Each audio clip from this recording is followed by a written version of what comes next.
مرزا قادیانی نے یہ نظریہ دیا محمد صلی اللہ علیہ وسلم جو فوت ہو گئے ہیں مدینے کے اندر وہ دوبارہ پیدا ہوئے اور وہ میں ہوں۔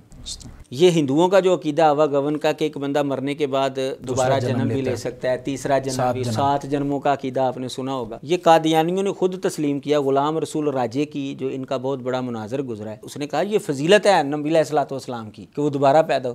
کہتے ہیں یہ فضیلت ایسی ہے کہ یہ امت میں حضرت صاحب سے پہلے کسی کو سمجھ نہیں آئی۔ یعنی میں نے بتایا نا کہ یہ کفری عقیدوں کو اسلام کے رنگ کے اندر جو ہے وہ پیش کرتے ہیں، اس لیے یہ زندیق بھی ہیں۔ 1300 سال تک مسلمان گمراہی کے اندر ہی رہے ہیں، یہ کیسے ممکن ہو سکتا ہے؟ اس کی کتاب ہے خطبہ الہامیہ، کہتا ہے سارا وجودی وجودہ ہو، میرا وجود اور محمد صلی اللہ علیہ وسلم کا وجود جو ہے وہ ایک ہو گیا ہے۔ من فرق بینی و بین المصطفیٰ فما عرفنی وما رآ، جو میرے اور مصطفیٰ کے درمیان فرق کرتا ہے نہ اس نے مجھے دیکھا نہ پہچانا۔ جب ہم اس کی تہ کے اندر جاتے ہیں تو ہمیں پتہ چلتا ہے کہ یہ صرف اس نے دعویٰ ہی نہیں کیا بلکہ دعوے کے ساتھ ساتھ نبی علیہ الصلوۃ والسلام کی جو فضیلتیں ہیں، جو آپ کے اعلیٰ درجے ہیں، وہ بھی اس نے کہا میرے بھی ہیں۔ کہتا ہے اللہ نے مجھے بھی کہا ہے وما ارسلناک الا رحمۃ للعالمین۔ مقام محمود جو نبی علیہ السلام نے فرمایا کہ امت کے اندر پوری انسانیت میں سے صرف ایک بندے کو ملے گا اور وہ میں ہوں۔ مرزا قادیانی کہتا ہے اللہ نے مجھے بھی کہا میں تجھے مقام محمود دوں گا۔ اب کسی بھی قادیانی سے بات کر کے دیکھ لیں، وہ کہے گا نہیں جی نہیں، حضرت صاحب تو ان کے خادم تھے۔